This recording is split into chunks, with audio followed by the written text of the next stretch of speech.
welcome to sunny Naples. I hope everybody's had a chance to dry out a bit now. It's been raining all day just about, but nonetheless, it's been a good day. I want to thank Minister Crosetto for pulling together the very first G7 ministerial, defense ministerial. We're also grateful to our Italian allies for hosting nearly 30,000 U.S. service members, civilians, and their families here in Italy. The G7 defense ministers discussed several challenges that we're facing today. Putin's war in Ukraine, tensions in the Middle East, and strategies to promote stability in the Indo-Pacific and in Africa. We also took steps to strengthen and further integrate our country's defense industrial capacity. And so, all in all, I think this was a very productive first ministerial. And I think, again, our host did a great job of pulling this together, especially on the heels of a NATO ministerial. So with that, go ahead and take some questions. Great. Laura, will you kick us off, please? Sure. Thanks for doing this, Mr. Secretary. South Korea's spy agency has said it believes that North Korea has sent about 1,500 special forces to Russia to train and equip for a deployment to Ukraine. Do you confirm that this is accurate? Laura, I've seen those reports in the media. I can't confirm those reports at this point in time. It's something that we will certainly continue to investigate.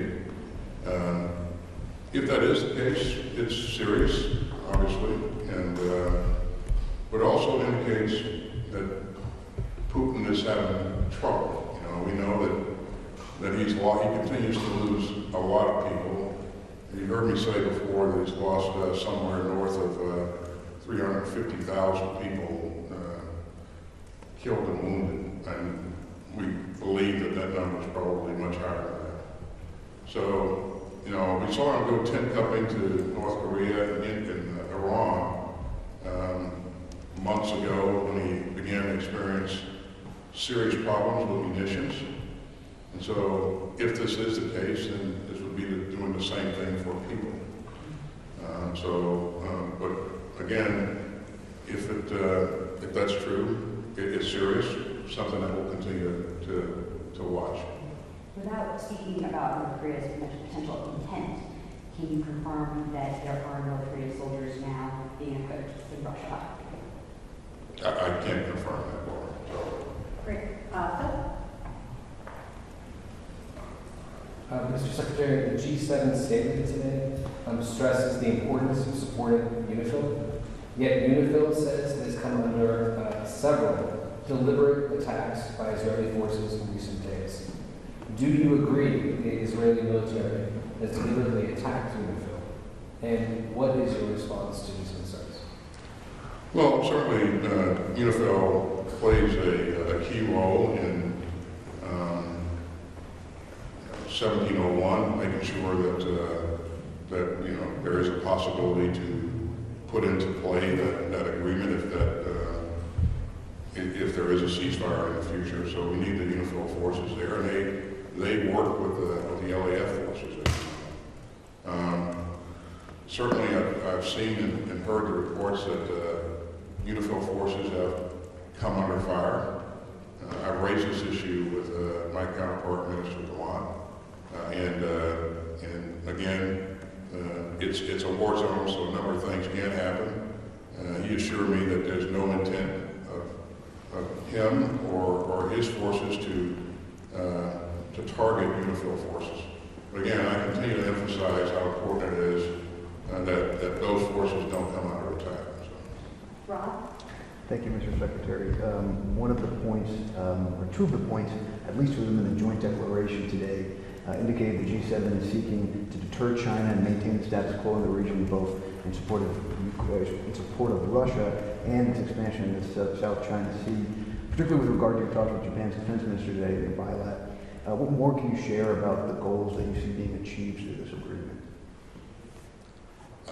I'm sorry, I didn't catch all of that. Oh, no worries. Just in terms of the agreement that was signed today, maintained and emphasized the need to deter China in the South China Sea, as well as deter China from supporting Russia in its war with Ukraine. Can you speak more about what you and the Japanese defense minister spoke about in achieving that goal? Well, I think we all are interested in preserving a free and open Indo-Pacific. And nobody wants to see a change to the status quo by any one party. So we have a common vision of the Indo-Pacific, and that is that countries can sail and sail the international seas and fly international airways without harassment, without interruption. And so that common vision pulls us together, pulls a number of countries together to work on things. And we are very much concerned about any support that China would provide to Russia in its illegal and unprovoked aggression against its neighbor, Ukraine. So I think we all see this alike, and nobody wants to see Russia continue to do what it's doing. So I think this is a common vision that pulls all of us together. And Japan is one of our greatest allies in the region. We continue to work together to strengthen that alliance. There are a number of things, as you know, that we're working on together. And the minister is new to his position, but this is his third time as defense minister. And so he brings to the job a lot of experience, and I look forward to working with him. Chris. Thank you. Mr. Secretary, does Hamas control all of the hostages? And if not, who else does? Other groups such as Palestinian Islamic Jihad? It's hard to say in terms of the remaining hostages who has their hands on hostages at this point in time. And I tell you what, at this point in time, nobody should be controlling hostages, and that's why we're pushing hard to get a ceasefire and release of the hostages. What is the current military strength of Hamas and Hezbollah? Usually says. I'll have to come back to you on that. I don't want to give you inaccurate information, but I would say that the Israelis have attrited the fighting force significantly. I would say that they've had really good effects on the leadership. And this latest blow in taking out Sinwar, I think, is meaningful. So I think in terms of the military capacity of Hamas, I think the IDF has done a pretty good job of taking away a lot of capability. Natasha. Thank you, Mr. Secretary. So Dana Stroll, who until recently served as the DoD's top official for the Middle East, she said in an interview with the Financial Times just recently that when it comes to missile interceptors, quote, the U.S. can't continue supplying both Ukraine and Israel at the same pace. We are reaching a tipping point. Do you agree with that assessment? Is the U.S. running precariously low on these munitions and will be unable to supply both Ukraine and Israel potentially in the near future? We've said, and we stand by what we said, that we're going to continue to support Ukraine, and we're going to continue to provide support to Israel as it seeks to defend its sovereign space. I think you have to look at this from the standpoint of, while we're the only country primarily supporting Israel, there are 50 other countries helping us to support Ukraine. And so, as you know, we meet together every month in the Ukraine Defense Contact Group. And I think next month President Biden will bring the senior leaders together in a summit. We're going to do that this month, but we had to postpone it because of the concerns raised by the hurricane. So it's really kind of apples and oranges, and they don't use or consume exactly the same kinds of things. There is similarity, but not an exact match across the board. So yeah, we're going to continue to support Israel in its efforts to defend itself. And again, I think from what I heard from all of my colleagues at NATO this last week, they remain committed to doing what's necessary to support Ukraine. Missy? Yes, hi, Mr. Secretary. I just want to ask you about two issues that you've raised in recent days with the Israeli government. Just going to be one question or two questions? It's a two-part question.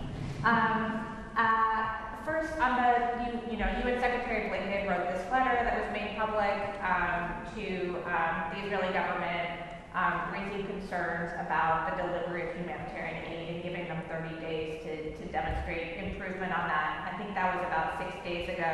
Have you seen any indications that the Israeli government is facilitating a greater flow of aid supplies into Gaza since you all sent that letter, I believe, on the 13th? And then the other issue is related to Lebanon. We've gotten in the readouts of your calls with Minister Gallant the fact that you've raised concerns about civilian casualties in Lebanon, just like you have in Gaza from the beginning of the conflict. Do you feel like the Israelis are taking sufficient care in Lebanon? There have been reports of more than 2,000 people killed since the beginning of the Northern Front. Thanks. Whether or not they're taking care in Lebanon, I would tell you, and then we've seen this from some of the things that the results of the strikes here recently.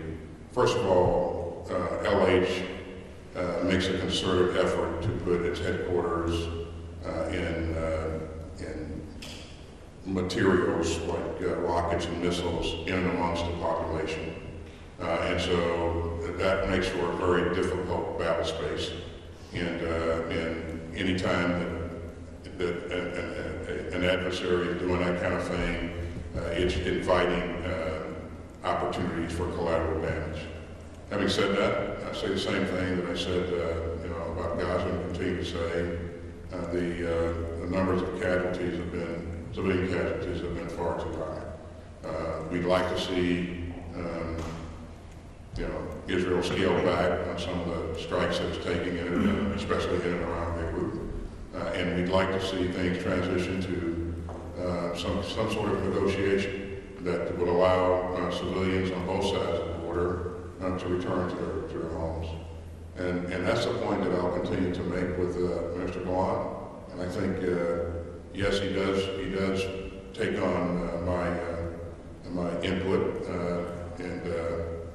So in terms of the specifics of correspondence between Secretary Blinken and I and our counterparts, that's correspondence that was designed for them, and I won't make public comments about that. What I will tell you is that, I've been talking about humanitarian assistance in Gaza from the very beginning and how important it is to increase the amount of humanitarian assistance that's going in.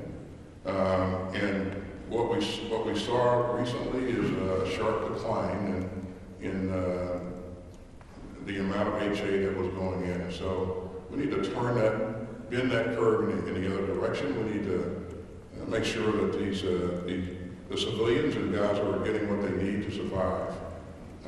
I think they have a window of opportunity now with Hamas's leadership being taken out of the picture, to really begin to focus in earnest on the people. As I said earlier, though, the primary objective is to get the hostages released and get a ceasefire. President Biden has been very clear on that, and he and the team are working hard to do what we can to bring that to fruition. So that work continues. So just to clarify, though, are you seeing that sharp decline being reversed yet? The sharp decline in aid? I am seeing things being done to get more aid in. Yes. Eric, can you close this out, please? Yes, just following up on the question about Lebanon, Mr. Secretary. The administration has made clear, and just indicated, that it supports Israel's air and ground campaign to degrade Hezbollah's leadership as well as its capabilities on the ground. But have the Israelis told you, in your specific timing terms or metrics, when they expect to finish this clearing of the south that would allow them to safely return tens of thousands of Israelis to the north? And perhaps even more important in the American doctrine, Have they indicated to you any specific plan for the day after, how to hold, or how to build rather than hold on to those, hold and build those gains, those security gains that they will have made? In Lebanon? Yes, sir. Yeah. I think you hit the nail on the head here. I mean, their stated goal is to get civilians back to their homes in the north of Israel. And we'd also like to see civilians that live in Lebanon get back to their homes as well. And the best way to do that, the fastest way to do that is through a negotiated settlement. The operations that they're conducting right now are designed to degrade and eliminate some of the infrastructure that's been put into place right up along the border that's serves to threaten people as they move back into their homes. Israelis felt that they needed to address that. I clearly understand that. So how long that takes them, Eric, is I defer to the Israelis to define what their specific timelines and goals and objectives are. Going into that, they were focused on the infrastructure that was in the vicinity of the border. And that makes tactical and operational sense. Okay, but in terms of once they complete that phase of it, in kind of the American doctrine that you talked about in Gaza quite a bit, do they have a strategy yet on how to hold those gains and then build on them, secure those gains, and not just not pull out again and as what's happening in Gaza and let the insurgents go back in?